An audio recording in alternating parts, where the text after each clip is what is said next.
Hey guys, Jason here with a word to the wise. I am moving on. This is great. I mean, there was a period, over about a month ago, I was just sitting there and I was hungry for the word and I just had nothing really going on. And so you get into speculation mode and then you start watching a lot of things on social media and I don't like getting kind of idle too much in information and this period. Something just hit me too on my way out. I'm on my lunch, so I go out to my little woodsy area. With things that are going on right now, I have shown the Albert Pike wars and letters that he wrote to Marzini, the French president, I believe, at the time in the 1800s.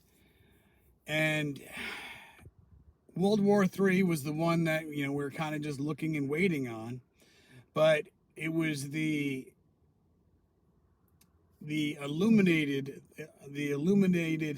Illuminati agents, I guess they were somehow described in that,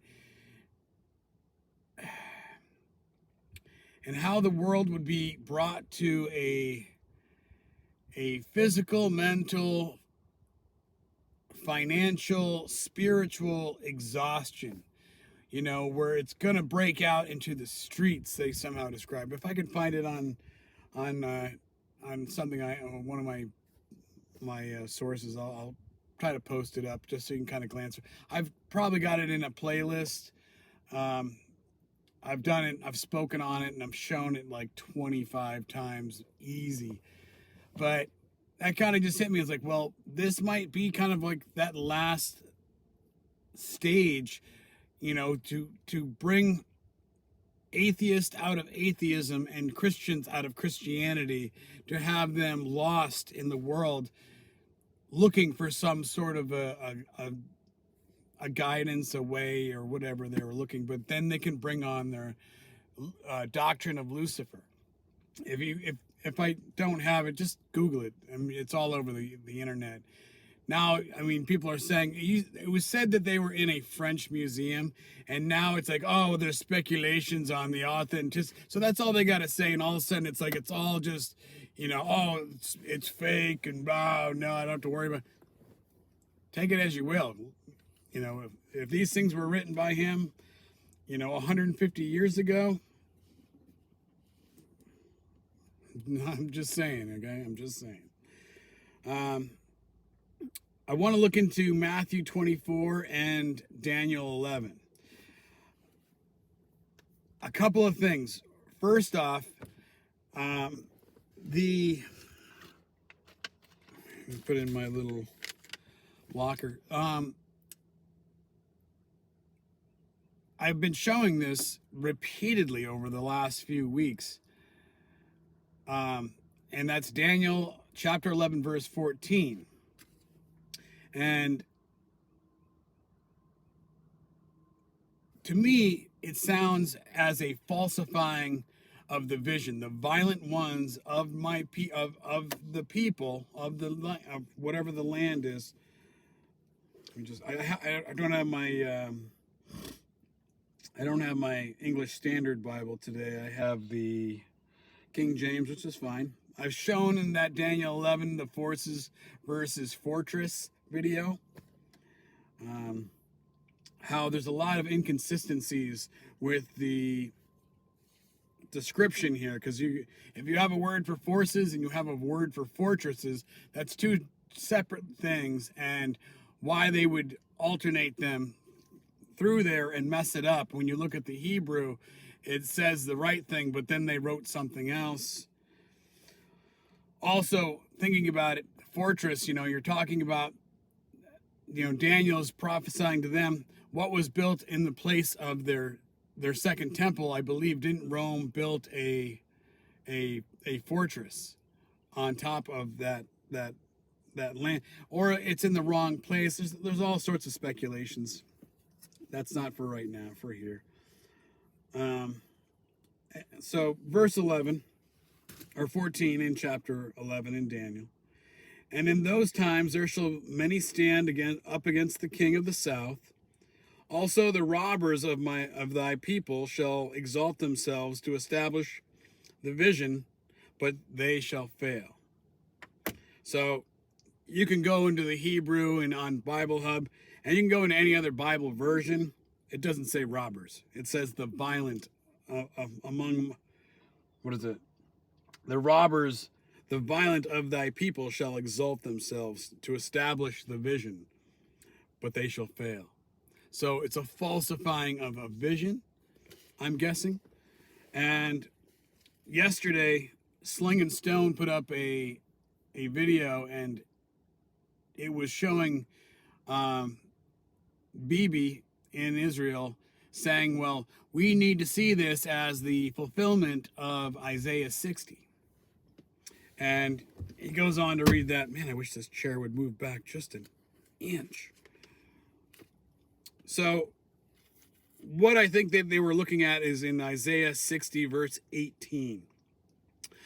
And violence shall no more be heard in thy land, wasting nor destruction within thy borders, but thou shalt call thy walls salvation and thy gates praise. And you can go below that, and I think they were referring to something else because they really broke it up. They weren't, they were paraphrasing, of course. Thy people also shall be righteous, they shall inherit the land forever, the branch of thy planting and thy works of thy hands, that I may be glorified. So that verse 18, they say, because violence in Hebrew is Hamas, and I guess it's also that in Arabic. So I was watching a video that I've skipped over, and I put into a save to watch later list, and I never really got to it till today. And I watched that, and it's Jonathan Cahn, if you know him. The name kind of is, to me, it says it all. But he was saying the same thing, verse. He was saying Isaiah 60, look at this. And if you go into this Harbinger book I don't know of, but I guess, it speaks on, past things in American history, like 20 years ago, those were prophesied, and things that are happening now, those were prophesied. And it just so happens, through his historical guidance I'm taking, with a grain here. But he was saying that what happened in October here in Israel is 50 years to the day on the Sabbath in a Jubilee period. So 50 years. And he says the same thing about the bug situation we dealt with 3 years ago in 2020. He says, well, this is all just perfectly timed out, perfectly da-da-da-da-da. And I was just like, oh, man. And I forgot, speaking on that Isaiah 60 that they're looking at, it's the verse right after verse 18, which talks about the violence shall no more be heard in thy land. But verse 19, now if you know Revelations, and when it speaks, I think in Revelation 20 or 21, where the light of the sun will no longer be needed, paraphrasing, the Lord will be the light. The Lord and the Father will be the light in that land. So, verse 19, let me just read this real quick. The sun shall no more be thy light by day, neither for brightness shall the moon give light unto thee, but the Lord shall be unto thee an everlasting light, and thy God thy glory. So, here again, if you're reading from Isaiah 60 to 66, I've always wondered, is that during the 1,000-year reign? This is prophesying of a much further future. And if they're looking at it now and saying that, oh, this is speaking about us now, well, Isaiah's only got 6 more chapters, and there's a lot more that is to happen. But see, here again, if they're looking for Magog and they're thinking already in that 1,000-year reign, well, the Ezekiel 38, so now, instead of fleeing from the land, when you see the abomination that makes desolate, they're going to want to be staying, and that's going to cause devastation and destruction. Jesus said, when you see the abomination, flee.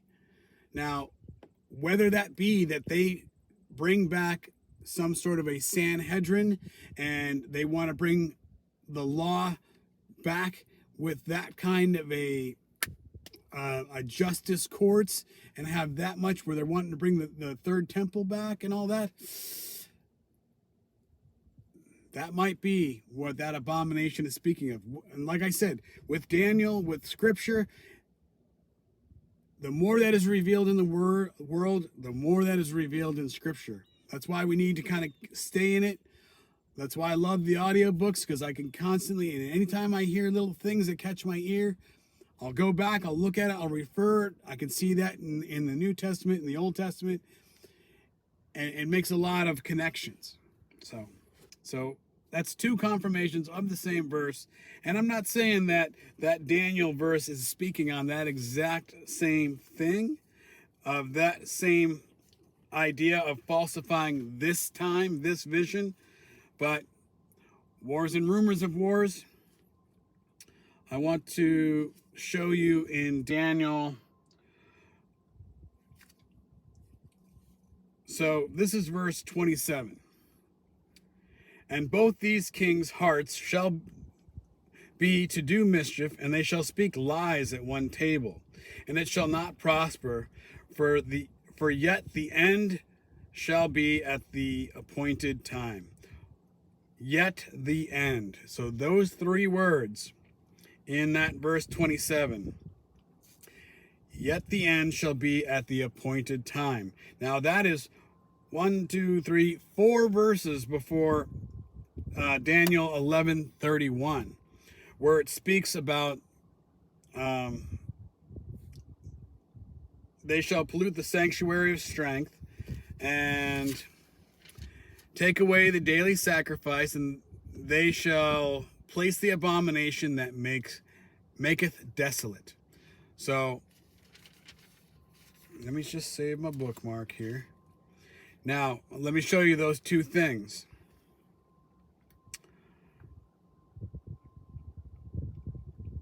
So verse 6, and ye shall hear of wars and rumors of wars. See that you are not troubled, for these things must come to pass, but the end is not yet.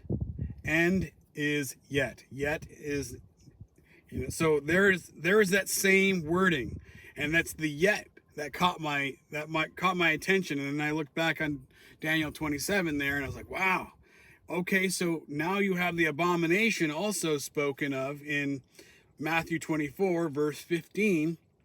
When ye therefore shall see the abomination of desolation spoken of by Daniel the prophet, standing in the holy place, whosoever readeth, let him understand. So in between those verses, in Matthew 24, for nation shall rise against nation, and kingdom against kingdom, and there shall be famines, pestilence, and earthquakes in diverse places. Now, I notice in the English Standard, it doesn't have pestilence. It says famines and earthquakes. But with the video I just put out the other day, speaking on pestilence, it's like a sickness. Not the bugs that we saw over the last 3 years, but a sickness of sin, as spoken in Matthew 9 or Mark 2, where it speaks, the sick need of, what is it? The those who are sick need a physician. Those who are not, do not. I come to call sinners, not the righteous. Paraphrasing. So now, if you go from verse 6 after, but the end is not yet, the nation against nation, and then these are just the beginning of sorrows. Verse 9, though, they shall deliver you up to be afflicted, and shall kill you, and you shall be hated of all nations for my name's sake. And then many shall be offended, and shall betray one another, and shall hate one another. Many false prophets shall arise, and deceive many. And because iniquity shall abound, the love of many shall wax cold. But he that shall endure until the end shall be saved. The same shall be saved. And this gospel of the kingdom shall be preached into the world for a witness unto all nations, and then shall the end come. And then it speaks on the abomination. So a time of falling away, a time of being hated for Jesus' name's sake, and those who hold to the gospel and witness, it shall be done. The gospel shall be preached. So now if we go back to Daniel 11, just to round this all out, verse 28, after that, for the end shall be at the appointed time. So now we go to verse 28. Then shall he return into his land with great riches, and his heart shall be against the holy covenant. And he shall do exploits and return to his own land. At this time appointed he shall return, and come towards the south, but it shall not be as the former or as the latter. For the ships of Chittim shall come against him, therefore he shall be grieved and return and have indignation against the holy covenant. So shall he do. He shall return and have intelligence with them that forsake the holy covenant. And arms shall stand on his part, and they shall pollute the sanctuary of strength, and take away the daily sacrifice, and they shall place the abomination that maketh desolate.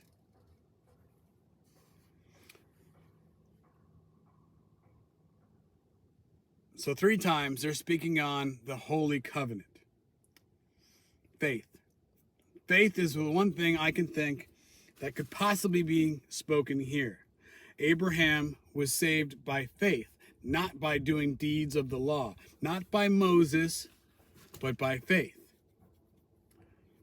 You go to Romans chapters 3, 4, it's a continuation. As you end in 3, it goes right into Abraham and his faith. Go to chapter 5, I believe it speaks even more on that. But they take away the daily sacrifice, and they shall place the abomination that maketh desolate. So I just watched a few videos, one I think by Days of Noah and an Armor of Truth, even has a couple of shorts out there that you can sit and watch. But when you watch his video he just put out, I think it's episode 269, it talks about the, are you going to stand with Jesus, or are you going to go stand with that timepiece land? Because you can't do both. And he shows, and I watched the one where there's a girl that's looks like she's in a mall, or maybe, I don't know exactly what it is. It looks like a mall. But she's got looks like a selfie stick, and she's walking around, and people are hounding her from behind. And I'm just surprised that they didn't literally, because I think by the time the video cuts out at the end when she's speaking, how we need to pray for the lost in that area, because they do not see Jesus as their salvation. They are waiting on a Messiah still. And it was interestingly enough that all in all, let me just round it out. Is that abomination going to come against Christians, the Holy Covenant, anybody that has faith and has speaking this? Because I think that there's going to be a great deception that's coming out, and it's going to be more the church, the large stage churches that are going to start saying that we need to stand, we need to fight, we need to stop letting the weird readings happening in the libraries. We got to stand against the Rainbow Brigade and take those colors away from them, because how dare they? Anything's possible. But I imagine there's not enough going on in the world right now to have anybody fully care. I see how college kids are just running out in the streets, and they're completely, not them, but there's so many videos that are popping up where they're protesting, and just the things they're saying, and it's like, so you want to be, that's the thing with Christianity that we have to keep in mind. Vengeance is God's, and anybody that's wanting to run out into the streets and become just as bad as the enemy and fight evil with evil, how can you say that one religion then is better than the other? You're making Christianity look like some, and I'm not saying these college kids are Christians, because obviously that, with colleges these days, they boast science, they boast evolution, and then if you try to bring truth and facts and anything to them, they've got, they'll go to some internet website and say, oh look, they said it's fake, so you're wrong. It's like, how can you possibly? How can that? So something that's been around for 3,000 years, 3,500 years, you're saying that you'd rather believe some computer website that popped up in the last 5 years. They have facts, and everything written in this historical book is completely wrong. You know what?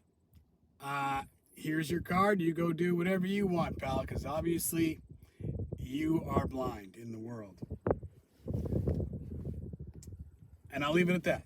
Just a word to the wise guys. I'm going to try to get some pictures of the KJV so I can put it into this video, because I read from it, and I don't want to show the English Standard and say, oh look, and then the words don't match up. So just a word to the wise guys. God bless. If you like this, I'm going to keep trying to bring as more and more as I possibly can, as long as I'm led.